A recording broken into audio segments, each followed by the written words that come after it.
Hello दोस्तों, तो आज की इस वीडियो में मैं आप लोगों के लिए एक्सप्लेन करने वाला हूँ सोल लैंड 2 का एपिसोड नंबर 8। तो पिछले एपिसोड में हमने देखा ज़्याओटाओ पर उसके इवल फिनिक्स की पावर्स ने काबू कर लिया था, जिसकी वजह से वो यूहा और वानडोंग पर हमला कर देती है। लेकिन दूसरी तरफ टियानमिंग के सामने इवल फिनिक्स की पावर्स तो कुछ भी नहीं थी, वो बस अपनी एक ही उंगली का इस्तेमाल करके उसे फ्रीज कर देता है। यहाँ इन लोगों पर हमला हो जाने की वजह से इनर श्रेक एकेडमी के मास्टर इन लोगों को कुछ सोल पिल्स दे देते हैं और साथ ही साथ इनसे कहते हैं कि प्लीज इस हादसे का जिक्र किसी से मत करना, जिसके लिए वानडोंग और यूहा दोनों ही एग्री हो चुके थे। इसके बाद एपिसोड के लास्ट में हमने देखा जहां वानडोंग टांगिया से कहता है कि मैं भी तुम्हारा टांग सेट ज्वाइन करना चाहता हूँ, जिस पर टांगिया उसके सामने एक शर्त रखते हुए कहती है फिर तो तुम्हें फ्रेशमैन एग्जाम को टॉप करना होगा, तभी तुम हमारे टांग सेट को ज्वाइन कर सकते हो। वानडोंग को ऐसा करने में कोई भी मसला नहीं था। इसके बाद एपिसोड के लास्ट में हमने देखा कि इन सब लोगों का कोर्स खत्म हो चुका है और अब इन लोगों ने अपने लिए किसी न किसी डिपार्टमेंट को चूज करना था, जहाँ ये तीनों ही मिलकर कंट्रोल डिपार्टमेंट को चूज कर लेते हैं। ये बात मिस ज़ियाओयू को बिल्कुल भी पसंद नहीं आती।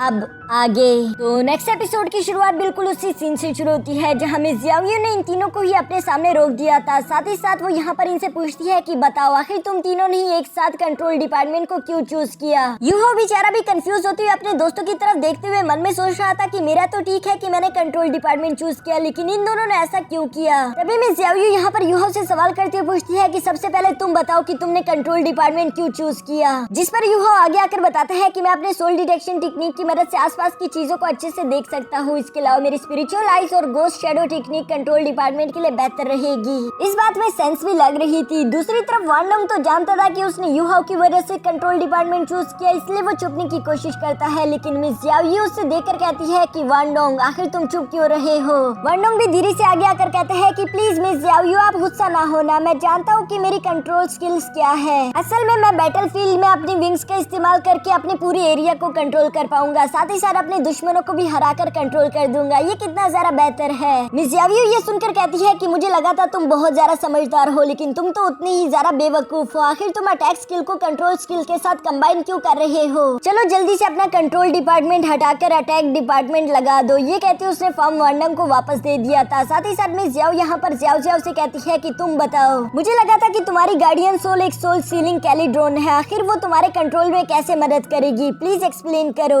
ज़ियाओ के पास ज्यादा कुछ कहने के लिए नहीं था, इसलिए वो मिस ज़ियाओयू से कहती है कि असल में मेरे पास 2 गार्डियन सोल्स हैं, जिनमें से दूसरी वाली मुझे पूरा यकीन है कि मेरे कंट्रोल डिपार्टमेंट में काफी ज्यादा यूजफुल होगी। ये सुनकर यूहा और वानडोंग तो काफी ज्यादा हैरान हो गए थे, जबकि दूसरी तरफ ज़ियाओ यहाँ पर अपने दोनों गार्डियन सोल शो करना शुरू कर देती है, जिनमें से पहला गार्डियन सोल एक सीलिंग कैलिड्रोन था, जिसे हम फर्नेस भी कह सकते हैं। ज़ियाओ बताती है कि मैं अपनी सीलिंग फर्नेस का इस्तेमाल करके डिफेंस के साथ साथ अटैक भी कर सकती हूँ, ये काफी ज्यादा यूजफुल रहेगा। मिस ज़ियाओयू ये देखकर कहती है कि हाँ ये तो ठीक है कि ये यूजफुल है, लेकिन इसका कंट्रोल डिपार्टमेंट से कोई लेना देना नहीं। जिस पर ज़ियाओ इन लोगों को अपने सेकंड गार्डियन सोल के बारे में बताती है। इसका नाम था 9 फिनिक्स डांसिंग फ्लूट। इस फ्लूट की मदद से ज़ियाओ ऐसा म्यूजिक बना सकती है जिसका इस्तेमाल करके वो अपने आसपास के लोगों को कंट्रोल कर लेगी। ये देखकर मिस ज़ियाओ काफी ज्यादा इम्प्रेस हो गई थी, इसलिए वो ज़ियाओ से कहती है ठीक है तुम कंट्रोल डिपार्टमेंट जा सकती हो। यूहा और ज़ियाओ ये सुनकर काफी ज्यादा खुश हो गए थे। तभी अचानक मिस ज़ियाओ यहाँ पर इन लोगों को बताती है कि ये कल्टीवेशन पाथ चूज करना तुम लोगों के लिए काफी ज्यादा इंपॉर्टेंट है, क्योंकि अगर तुम लोगों ने अभी के लिए गलत फैसला कर लिया, ये फ्यूचर में तुम लोगों के लिए काफी नुकसानदेह होगा।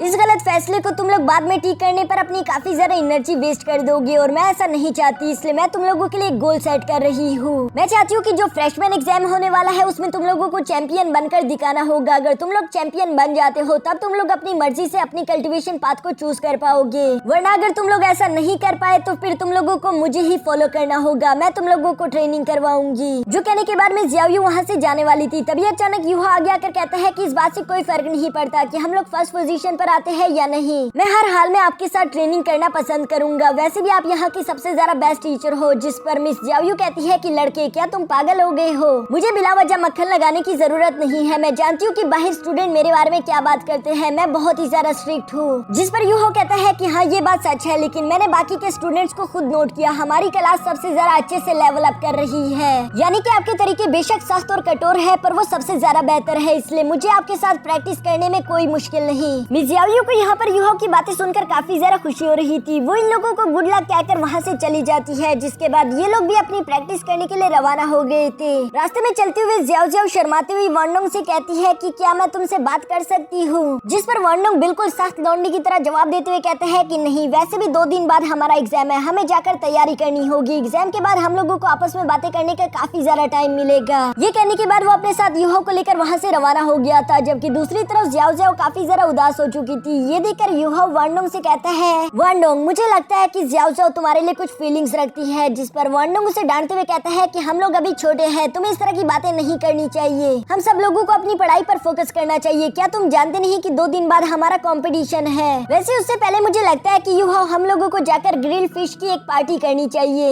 युहाओ को यहाँ पर वानडोंग की ये बातें सुनकर अचानक से एक आइडिया आ गया था। वो वानडोंग से कहता है कि अभी अभी तुमने क्या कहा, जिस पर वानडोंग कहता है कि मैंने तो बस यही कहा कि हम लोगों को ग्रिल फिश खाकर पार्टी करनी चाहिए। युहाओ कहता है कि नहीं, इससे पहले तुमने क्या कहा था। वानडोंग बताता है कि मैंने तो यही कहा था कि अगले 2 दिन बाद हमारा कंपटीशन है। युहाओ समझ चुका था कि 2 दिन में हमारे पास थर्ड पार्टनर को ढूंढने का ज्यादा वक्त नहीं और हम ज़्याओ ज़्याओ की पावर्स भी अच्छे से जानते हैं, इसलिए वो वानडोंग को लेकर फौरन से ज़्याओ ज़्याओ के पास भागता हुआ पहुंच गया था, जहां वो ज़्याओ ज़्याओ से कहता है कि 2 दिन बाद हमारा स्टूडेंट कंपटीशन होने वाला है, अगर तुम चाहो तो तुम हमारे ग्रुप को ज्वाइन कर सकती हो। ज़्याओ ज़्याओ भी इन दोनों के साथ टीम अप करने के लिए एग्री हो चुकी थी, जिसके बाद युहाओ सजेस्ट करता है कि अब हम तीनों को एक जगह पर जाकर अपने स्किल के साथ प्रैक्टिस करनी चाहिए ताकि हम लोग अच्छी स्ट्रेटेजीज बना सके। वानडोंग बेचारा तो मुंह बनाते हुए कहता है, और फिर मेरे ग्रिल फिश का क्या होगा, जिस पर युहाओ उन दोनों से कहता है कि टेंशन मत लो, प्रैक्टिस करने के बाद तुम लोग चाहे जितना मर्जी खा लो, मैं तुम लोगों को फ्री खिलाऊंगा। यहाँ पर ये सारी बातें करने के बाद नेक्स्ट सीन में हम देखते हैं कि ये तीनों ही जंगल में आकर अपने कंपटीशन के लिए पहले से प्रैक्टिस कर रहे थे, साथ ही साथ ये जान पा रहे थे कि हमारे दोस्तों के पास कौन कौन से स्किल है। यहाँ काफी देर तक ट्रेनिंग करने के बाद ये तीनों ही काफी ज्यादा थक भी चुके थे, जिसके बाद ये लोग आराम करने बैठ जाते हैं। वानडोंग यहाँ पर युहाओ से कहता है कि तुम्हारी सोल डिटेक्शन टेक्निक तो काफी ज्यादा कमाल की है, क्योंकि जब भी तुम इसको मेरे साथ शेयर करोगे तभी मेरे अटैक्स पावर्स और ज्यादा हो जाएंगे। दूसरी तरफ ज़्याओ ज़्याओ भी बिल्कुल सेम बातें कर रही थी। वो कहती है, टीम लीडर हाँ, वानडोंग ने बिल्कुल ठीक कहा, तुम्हारी ये सोल डिटेक्शन टेक्निक काफी कमाल की है, इसका इस्तेमाल करके तो हम लोग अपने सिंपल अटैक स्किल भी यूज करके कंपटीशन जीत जाएंगे। जिस पर युहाओ उन दोनों से कहता है कि तुम लोगों को लापरवाह नहीं होना चाहिए, क्योंकि हो सकता है कल न्यू स्टूडेंट कंपटीशन में हम लोगों से भी ज्यादा स्ट्रॉन्ग टीम वहाँ पर आ जाए। हम लोग किसी भी हाल में उस कंपटीशन को हार नहीं सकते, क्योंकि तुम लोगों को हमारा गोल तो याद ही होगा, हम लोगों को चैंपियन बनना है। यहाँ पर ये तीनों लोग इसी तरह की बातें करते हुए खुश हो ही रहे थे, तभी अचानक वहाँ पर टांगिया और मिस्टर बीबी भी इन लोगों को ढूंढकर पहुँच गए थे, जहाँ मिस्टर बीबी कहते हैं कि मेरे पास तुम लोगों के लिए कुछ इन्फॉर्मेशन है, कल ही तुम लोगों का न्यू स्टूडेंट कंपटीशन शुरू हो जाएगा, इसलिए मैं चाहता हूँ कि तुम लोग मॉर्निंग में ही साइन अप कर लो। बेशक कंपटीशन दोपहर को शुरू होगा, लेकिन तुम लोगों के पास प्रैक्टिस करने के लिए थोड़ा सा टाइम बच जाएगा। युहाओ तो अपनी टीम को लेकर काफी ज्यादा कॉन्फिडेंट था, इसलिए वो अपने दोस्तों के साथ मिलते हुए कहता है कि फिक्र ना करो, आपके स्टूडेंट बहुत अच्छा परफॉर्म करेंगे, हम हर हाल में चैंपियन बनकर दिखाएंगे। टांगिया भी युहाओ की बातों से खुश हो गई थी, इसलिए वो युहाओ से कहती है, बेशक तुमने आज के दिन मुझे ग्रिल फिश तो नहीं खिलाए, लेकिन फिर भी मैं तुम्हें कुछ देना चाहती हूँ। ये कहते हुए टांगिया ने अपने पास से एक पोटली निकालकर युहाओ को पकड़ा दी थी, जिसे लेने के बाद युहाओ उसका शुक्रिया अदा करता है। नेक्स्ट सीन हमें यहाँ पर युहाओ के रूम का दिखाया गया, जहाँ वो वानडोंग से कह रहा था कि चलो देखते हैं कि मिस टांगिया ने हमें क्या दिया। ये कहते हुए युहाओ उस पोटली को ओपन कर देता है, जिसके अंदर से टांग सेट के काफी सारे हिडन वेपन्स निकलकर बाहर आ गए थे। युहाओ ने देखकर हैरानगी के साथ कहता है कि आखिर मिस टांगिया ने मुझे इतने सारे वेपन्स क्यों दे दिए, कहीं वो मुझे दुकान खोलने का तो नहीं कह रही। जिस पर वानडोंग कहता है कि बेवकूफ, वो असल में तुम्हारे लिए फिक्रमंद है, वो नहीं चाहती कि तुम इस कंपटीशन को हार जाओ। वानडोंग की ये बात सुनने के बाद युहाओ भी समझ गया था। इसके बाद वो उन सारे वेपन्स को कलेक्ट करके एक एक जगह पर रखना शुरू कर देता है, साथ ही साथ वो इसका इस्तेमाल करना भी सीख रहा था। ऐसा करते करते युहाओ को पूरी रात लग गई थी। वानडोंग बेचारा भी उसकी वजह से सो नहीं पाया। इसके बाद हमें नेक्स्ट डे का सीन दिखाया जाता है, जहाँ पर काफी डेसिपल आपस में बातें कर रहे थे। वो लोग कहते हैं कि क्या न्यू स्टूडेंट कंपटीशन में हमें सोल गाइडेंस वेपन का इस्तेमाल करने को मिलेगा या नहीं।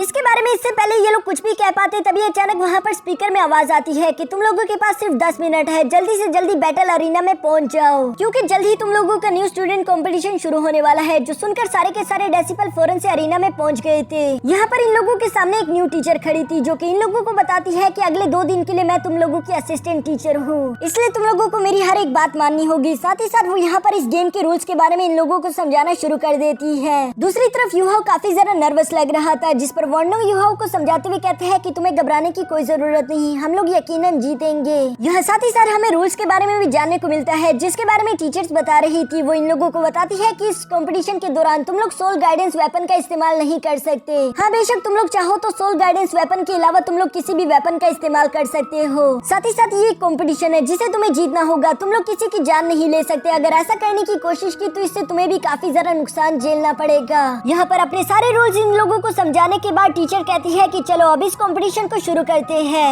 जहाँ सब लोग 3-3 के ग्रुप में डिवाइड होकर फाइट करेंगे। सबसे पहले यूहाओ की टीम की फाइट होगी ग्रुप नंबर 6 से, जिनका लीडर एक मोटा लड़का था, उसका नाम चैन था। वो यहाँ पर यूहाओ और वांडोंग को चिढ़ा रहा था। उसे ऐसा लग रहा था जैसे वो काफी आसानी के साथ इन लोगों को हरा देगा। यहाँ दूसरी तरफ बैटल अरीना में हम देखते हैं कि बहुत सारे स्टूडेंट इन लोगों के इस कंपटीशन को देखने के लिए आए हुए थे। साथ ही नेक्स्ट सीन में ये दोनों टीम्स भी एक दूसरे के आमने सामने आकर खड़ी हो गई थी। मिस याओ भी यहाँ पर इन लोगों की इस फाइट को देखने के लिए पहुंच चुकी थी। तभी अचानक होस्ट अनाउंसमेंट करता है कि चलो इस फाइट को शुरू करो। जो सुनते साथ ही हम देखते हैं कि सारे डेसिपल ने अपने सोल रिंग्स को एक्टिवेट कर लिया था। यहाँ यूहाओ के पास सिर्फ एक ही 10 साल की सोल रिंग थी, जबकि ज़ियाओ के पास 200 साल की सोल रिंग्स थी। यहाँ पर सबसे ज्यादा पावरफुल तो वांडोंग था, क्योंकि उसके पास 1000 साल पुरानी सोल रिंग थी। इन तीनों को यहाँ पर यू पावर एक्टिवेट करते हुए देखकर हम दूसरी तरफ चैन की टीम को देखते हैं, जिन लोगों ने भी अपनी पावर्स एक्टिवेट कर ली थी। उनके पास बेशक 1000 साल पुरानी सोल रिंग्स तो नहीं थी, लेकिन चैन खुद एक फूड स्पिरिट मास्टर था। वो अपने पास कुछ चिकन्स को समन कर लेता है, जो कि उसने अपने दोस्तों को पकड़ा दी थी, ताकि वो उसे खाकर अपने पावर्स को लेवल अप कर सके। यूहाओ यहाँ पर चैन को देखकर कहता है कि बेशक इसके पास कोई बड़ी सोल रिंग नहीं, लेकिन इसके बावजूद भी ये अपनी स्किल में काफी ज्यादा माहिर है। यहाँ चैन के बनाए हुए लेग पीस खाने के बाद हम देखते हैं कि उसके साथी काफी ज्यादा फास्ट हो चुके थे। वो तेजी के साथ आगे बढ़ते हुए वांडोंग पर हमला करना शुरू कर देते हैं। वांडोंग भी काफी ज्यादा मुश्किल से उनके अटैक से खुद को बचा रहा था। यहाँ पर हम देखते हैं कि उन लोगों ने दोनों तरफ से वांडोंग को घेर लिया था। ये सीन वांडोंग के लिए मुश्किल हो जाता, पर तभी यूहाओ अपनी सोल डिटेक्शन टेक्निक को एक्टिवेट करके वांडोंग के साथ शेयर कर देता है, जिसकी वजह से हम देखते हैं कि वांडोंग को वो दोनों वॉरियर काफी स्लो दिखाई दे रहे थे। मिस याओ भी यहाँ पर यूहाओ की स्किल को देखकर कहती है कि आखिरकार यूहाओ ने शुरू कर ही दिया। दूसरी तरफ वांडोंग ने काफी आसानी के साथ खुद को अटैक से बचाकर उन दोनों वॉरियर को उठाकर ऊपर से चैन पर ही पटक दिया था। जहाँ चैन अपने साथियों को दोबारा फाइट करने के लिए आगे भेज देता है, लेकिन हम देखते हैं कि अब वांडोंग भी अपने फर्स्ट टेक्निक को एक्टिवेट कर लेता है, जिसका नाम था ब्लेड विंग्स। इसकी वजह से वांडोंग की विंग्स बहुत ही ज्यादा स्ट्रॉन्ग हो चुके थे, जो कि वांडोंग की रफ्तार को बढ़ाने के साथ साथ उसके अटैक को भी स्ट्रॉन्ग कर देते थे। वांडोंग अपनी इस फर्स्ट स्पिरिचुअल टेक्निक का इस्तेमाल करके बहुत ही तेजी के साथ मूव कर रहा था। साथ ही साथ वो यहाँ पर उन डेसिबल को बहुत ही बुरी तरीके से पीटना शुरू कर देता है। उन बेचारों को तो समझ ही नहीं आ रहा था कि वांडोंग अगला अटैक कहाँ से करेगा। वांडोंग की रफ्तार ही इतनी ज्यादा थी, और यहाँ पर देखते ही देखते वांडोंग काफी आसानी के साथ उन तीनों को हरा देता है, जिस पर होस्ट टीचर ने भी यहाँ पर यूहाओ की टीम को विनर घोषित कर दिया था, जो देखकर वहाँ पर मौजूद सारे डेसिबल काफी ज्यादा खुश हो गए थे। इसके बाद यूहाओ भी अपने दोस्तों को लाकर यहाँ फिश पार्टी कर रहा था। यहाँ ये सब लोग फिश एंजॉय कर रहे थे, जबकि वांडोंग कह रहा था कि उन सब लोगों को हराना तो मेरे लिए काफी आसान काम था, बिल्कुल ऐसा ही जैसे कि सब्जी काट लो। ज़ियाओ कहता है कि हाँ तुमने तो कर दिया, लेकिन मैं बिल्कुल भी सेटिस्फाइड नहीं हूँ, क्योंकि मुझे तो अपनी सोल पावर्स दिखाने का मौका ही नहीं मिला। साथ ही साथ ज़ियाओ यहाँ पर वांडोंग से कहती है कि क्या अगले राउंड में मैं मेन स्ट्राइकर बन सकती हूँ, जिस पर वांडोंग हंसते हुए कहता है कि हाँ चाहो तो तुम अगली बार अटैक कर सकती हो। यहाँ पर ये सब कुछ बहुत ही अच्छा चल रहा था। यूहाओ इन लोगों के लिए और भी फिशेस ले आता है। साथ ही साथ वो कहता है कि उम्मीद करता हूँ तुम लोगों के लिए फिश काफी होगी। यूहाओ अभी यहाँ पर ये सब कुछ कह ही रहा था, तभी अचानक पीछे से ज़ियाओ आ जाती है, जिसे देखकर यूहाओ हैरान होते हुए कहता है कि आखिर तुम कौन हो। ज़ियाओ यूहाओ को बताती है कि मेरा नाम है मा ज़ियाओ और हमारी मुलाकात ये पहली दफा नहीं हो रही, जिस पर यूहाओ को भी याद आ गया था कि ये वही लड़की है जिसने हम पर हमला भी किया था। वांडोंग भी समझ चुका है। तभी अचानक ज़ियाओ यहाँ पर इन दोनों से कहती है कि तुम दोनों मेरे साथ चलो, और ज़ियाओ तुम हमारे साथ नहीं आ सकती। ज़ियाओ को ये सुनकर काफी ज्यादा गुस्सा आ रहा था। वो तो अपना मुंह बना लेती है, लेकिन वांडोंग और यूहाओ से कहती है कि यही तुम्हारे लिए बेहतर रहेगा, तुम यहीं पर रुको। नेक्स्ट सीन में हम देखते हैं जहाँ ज़ियाओ इन दोनों को लेकर बिल्कुल उसी जगह पर आ गई थी, और वो यहाँ पर इनसे कहती है कि यकीनन तुम दोनों ने मुझे पहचान लिया होगा। मैं वही लड़की हूँ जो कि अपने एकेडमी से निकल कर यहाँ आ गई थी और ऑलमोस्ट तुम दोनों को चोट पहुँचा दी थी, इसलिए मैं तुम दोनों से माफी मांगना चाहती हूँ। यूहाओ आगे आकर कहता है कि इसकी कोई जरूरत नहीं, ऑलरेडी तुम्हारे मास्टर ने हमें उसके लिए कुछ पिल्स दे दिए थे, हमने तुम्हें माफ कर दिया। पर तभी अचानक हमें ज़ियाओ का दूसरा रूप देखने को मिलता है, जो कि यहाँ पर यूहाओ से कहती है लेकिन अभी के लिए ये सब मेरे लिए खत्म नहीं हुआ। जो कहती है उसने अपनी पावर्स यहाँ इन दोनों पर एक्टिवेट कर दी थी। साथ ही साथ वो यहाँ पर गुस्सा होते हुए कहती है कि जब मैं तुम लोगों को चोट पहुँचाने वाली थी, तभी वहाँ पर एक आइस एट्रीब्यूशन वाला मास्टर आ गया, जिसके बारे में मुझे ज्यादा कुछ याद नहीं। तुम मुझे बताओगे कि आखिर वो कौन था जिसने तुम लोगों को जख्मी होने से बचा लिया? मेरे लिए उसे ढूंढना काफी ज्यादा जरूरी है। यूहाओ और वांडोंग ये सुनकर काफी ज्यादा हैरान थे। यूहाओ अपने मन में कहता है कि टियानमिंग ने ऐसा कुछ किया था, उसने मुझे बताया क्यों नहीं? लेकिन साथ ही साथ वो इसके बारे में ज़ियाओ को तो कुछ भी नहीं बता सकता, इसलिए वो ज़ियाओ से कहता है कि जब तुमने हम पर हमला किया था तो हम दोनों ही बेहोश हो गए थे, इसलिए हमें भी कुछ ज्यादा याद नहीं। जो सुनने के बाद ज़ियाओ ने तो अपनी फायर प्रेशर को को उन दोनों पर और भी ज्यादा बढ़ा दिया था। वो उनसे कहती है कि लगता है तुम लोग सीधी तरीके से नहीं मानने वाले। वर्नोंग उसे बताने की कोशिश करता है कि बेशक तुम हमसे ज्यादा पावरफुल हो और अगर तुम यूं ही हम पर अपने फायर प्रेशर को बढ़ाते रहे तो हम दोनों मारे जाएंगे। लेकिन इसका कोई फायदा नहीं, क्योंकि सच में हम दोनों बेहोश हो गए थे और हमें कुछ याद नहीं। ज़्याओ टाओ तो इन पर यकीन नहीं करना चाहती थी, इसलिए वो कहती है ठीक है, फिर तुम लोगों को नुकसान खुद ही झेलना होगा। जो कहती है उसने अपने विंग्स एक्टिवेट कर लिए थे, साथ ही साथ उसके सोल रिंग्स भी यहाँ पर इन दोनों को देखने को मिलते हैं। जो देखकर यूहो और वर्नोंग हैरान होते हुए कहते हैं कि ये लड़की इतनी छोटी उम्र में सोल एम्परर लेवल तक कैसे पहुंच गई।